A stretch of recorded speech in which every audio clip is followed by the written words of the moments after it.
wise man once said, it's easier to convince people of something stupid if you put it in a catchy hit single. And like that quote, which I just entirely made up, sometimes the easiest way to convince people of something that's dumb is to put a friendly face behind it. So on that note, Buddy Davis. He's the official musical spokesman for none other than Answers in Genesis and Ken Ham's close friend. In fact, their friendship is so tight that even in a highly broadcasted debate with the science guy Bill Nye himself, Ken Ham still felt the urge to drop his lyrics in the middle of his presentation. Was a global flood, you'd expect to find billions of dead things buried in rock layers laid down by water all over the earth.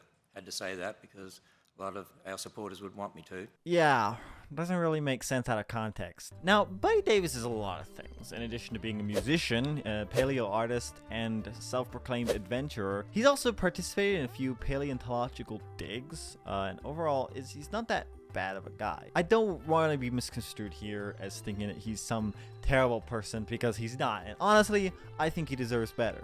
He's been described before by Ken Ham and others as being shy, and he seems like he doesn't have any interest in having a spotlight on him. Instead, everything he does is out of an altruistic, true desire to make a difference. And honestly, whenever he's not putting Ken Ham's ideology and talking points to music, his songs aren't that bad. In an alternate universe where Ken Ham and Buddy Davis never met, he'd probably be a relatively well-known bluegrass artist. You know, still just as Christian, just without the pseudoscience. But back in 2003, Buddy Davis was taken to an all-time low when he did this, the Creation Adventure Team.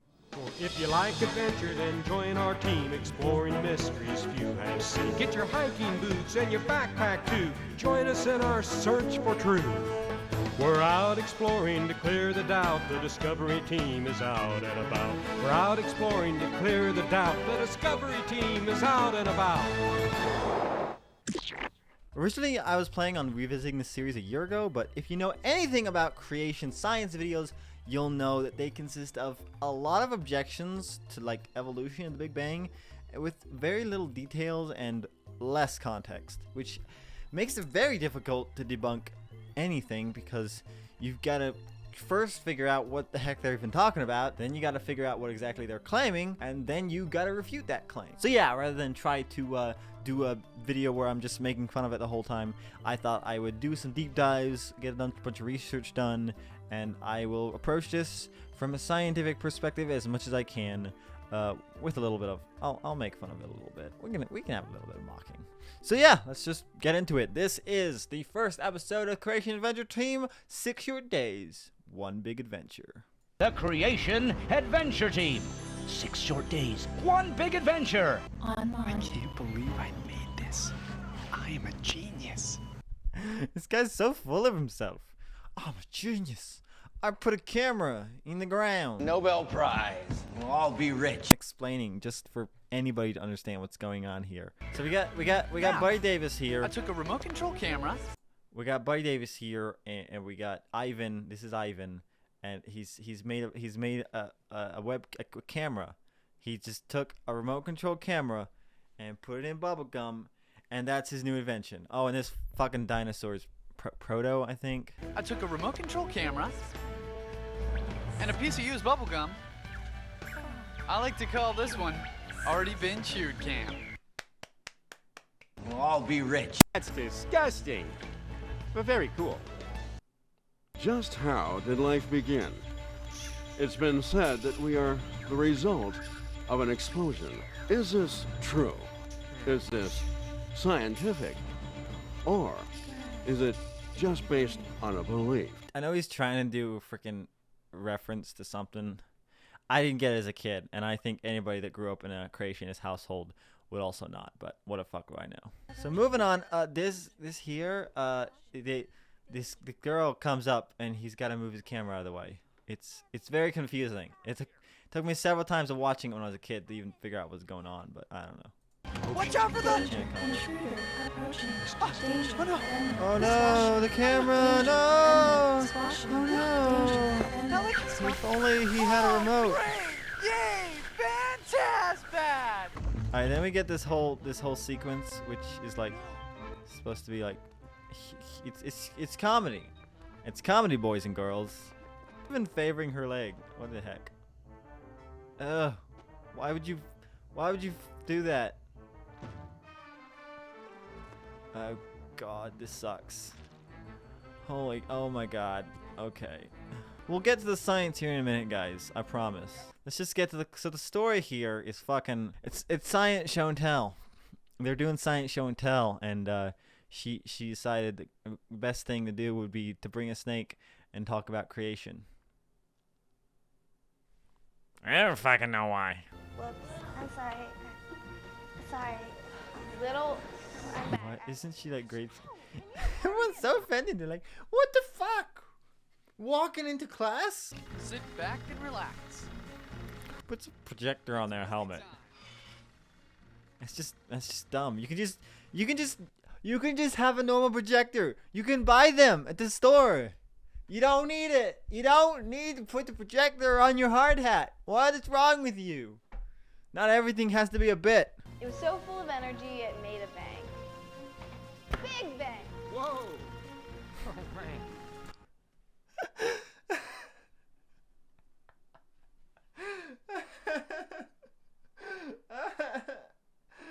Oh my god, there's so many jokes you could make here, and I don't know which one to make. I'm sorry. I'm tired, guys. I'm really tired right now. And then after millions of years of evolution and fish and bugs and hairy apes, we all just kind of got here. She's so fucking bored. So that's the most bored science presentation I've ever heard, and I've heard some doozies. How much do you have to hate your life to be like, oh, I got a fucking science presentation. Let me just talk about the Big Bang and nothing else. You can bring dirt in. You can bring dirt and talk about, like, there's a microbiome. Hey, look, dirt is like got fucking worms and shit. A, please. Thank you very much, Tara. Let's encourage her, please. Whoa, Tara! You fucking did it! Okay, guys, listen up. This is it. This is what we've been waiting for. This is super important. She's gonna talk about creation for 30 minutes in this classroom that should be like a 5-minute presentation. Is on how God created the world in 6 actual days and not million and millions of years. Half the people in here are way too old to be in like high school, and then she looks like she belongs in elementary. What is going on here? I thought this was supposed to be a science project. Oh, now you care about science. You're like, fucking, I don't give a shit. Fuck, I'm done. We blew up in fucking an hour here, and now you're just like, I thought this was supposed to be science. Oh my god. Must be Tara. Good one. Yeah, good. Buddy Davis is fucking Why? Every line he delivers, it makes me want to help him. He needs help. Somebody help this man. Give him something else to do with his life. Science itself cannot be based upon blind faith. It has to be based upon 3 things. Scientific fact is based upon 3 things. A fucking observation, form hypothesis, and run tests to do this. To do the hypothesis. What are they? Observable, Capturing.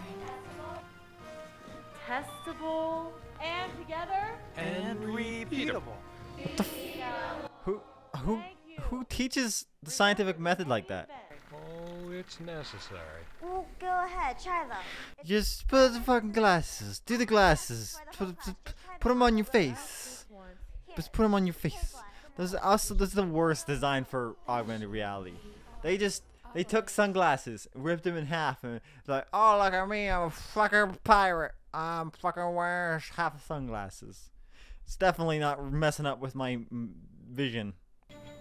Just how did life begin? It's been said that we are the result of an explosion. Is this true? Is this scientific? Or is it just based on a belief? Yeah, beliefs suck. Beliefs are the worst. If you have beliefs, faith is bad. No faith. No. It's bad. Your whole thing is religion. You don't get to make comments on whether or not belief is bad. Some scientists tell us that we evolved from chemicals over millions of years. We are chemicals. We're fucking made of what are you talking about? God damn it. Damn it, buddy. You can't keep doing this to me. A millions and millions of years of death, disease, and struggle. And the dinosaurs died off long before man ever even evolved. This is a kid's show. This is a kid's show, dude. But that original creation changed because of something that happened in our history. Something that still affects us even today. Yeah, that was truly the saddest event in the history of the universe. I'm sorry. Can we go back to that? That was the saddest event in history. You know we've had a Holocaust, right? And 2 world wars. But no, they fucking ate an apple, and then, man, that shit sucked. Okay, full disclosure here. I'm trying my best to avoid religious claims because A, they're not relevant to the conversation we're trying to have here, and B, in the words of Sassy Girl here, What does this have to do with science? Science is basically forced into guessing how the evidence got there. See, history cannot be observable, testable, or repeatable. So what is science?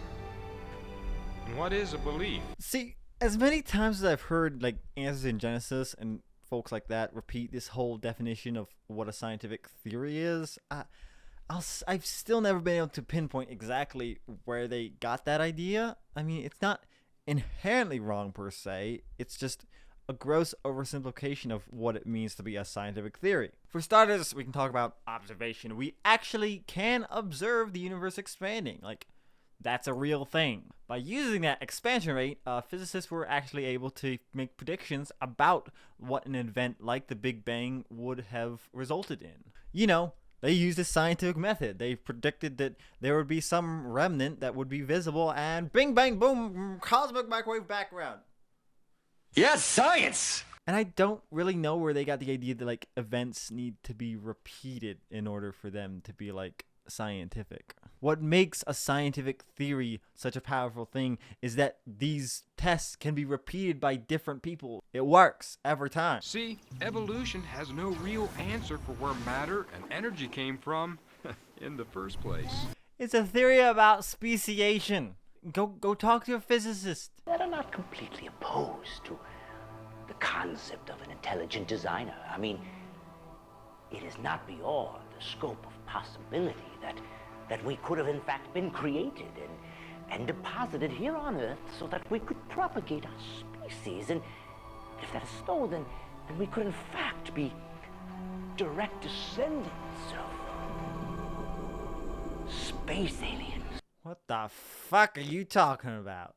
The search for extraterrestrial intelligence has nothing to do with our origins, and it has everything to do with trying to figure out, hey, could life have formed on other planets? Could there be like life out there that's like surpassed us in technology? Like, it's not an impossible thing to think, but once again, they're missing the point of what these kind of like scientific studies are for. Like, finding life on other planets would definitely expand our knowledge of like how life could form, but it doesn't make any of our hypotheses about like abiogenesis right now any less valid. Like, why even include this? I'm so confused. In the beginning. In the beginning. Yes. That certainly has possibilities. God. No. I would rather and prefer that we remain within the confines of science.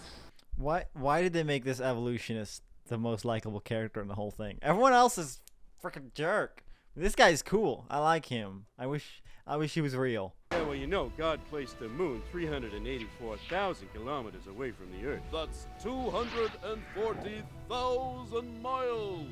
The exact distance to create small tides. If it were 50,000 miles closer. 50,000? A whole 20% is what you gotta go? Do you even math? Bro? And been positioned at exactly the right distance from the Earth. If it were closer, we would burn. And if it were further away, we would freeze. In this hypothetical world, we wouldn't exist. I know it sounds crazy that like the world seems like it's made just for us, but that's kind of the point of natural selection. The oceans would be a lot saltier if minerals had been running into them for billions of years. I mean, there's simply not enough salt in the oceans for them to be that old. See, this is actually an interesting claim, just because it's one that you can actually like look into, and so it's still like complete garbage, obviously, but like it's interesting garbage, right? The argument is that salt and other minerals get washed in the ocean by rainfall, and not enough would be removed in order to account for like 4 billion years of oceans collecting sediment. Long story short, they're wrong. I wish there was like more to it than that, because that's not super satisfying, but the unfortunate fact here is just ICR did a bad study. Outside of the Institute for Christian Research, the only place I found that was like using this argument for like dating the Earth is a book by George Becker from like 1910, in which he used the rate of like salt getting into the ocean to date the Earth to about 70 million years, which is a lot older than 6,000. The obvious problem, of course, is for one, we have no way of knowing at what point the ocean's waters started out when it came to like saltiness, so we can't really have a starting point. And on top of that, like, there are ways to get minerals cycled out of the ocean. The obvious, of course, is like salt deposits. When water evaporates, it leaves the salt behind. There are, of course, other ways that minerals are like cycled through the ocean and get out of it, but like, I really don't want to get into it because it's more complicated than I feel like this YouTube video needs. So now the gang kind of goes into a bunch of intelligent design arguments, ranging from like the Earth being just the right size or distance from the sun, or otherwise just way too perfect. And I don't want to get too stuck up on that stuff, because I'll agree, it's cool that the Earth can support us. Like that's nice. When it comes to intelligent design claims, it's just cherry picking everything that's perfect and ignoring the rest. Suffice it to say, we live on a planet where our sun gives us cancer. 2/3 of the surface is covered in water that we can't drink, and while a lot of it, the land, half of it is too cold. This is not some fallen world bullshit. This is baked into this supposedly intelligently designed system. All the evidence suggests that we are not in fact specially created for this planet, but rather are just a byproduct of it. Anyway, enough of that. Let's go watch Ian get shat on by some birds. They're designed to do what they do. You know, I'm actually on a seagull diet. I see gulls and I eat them. And let them produce after their own kind.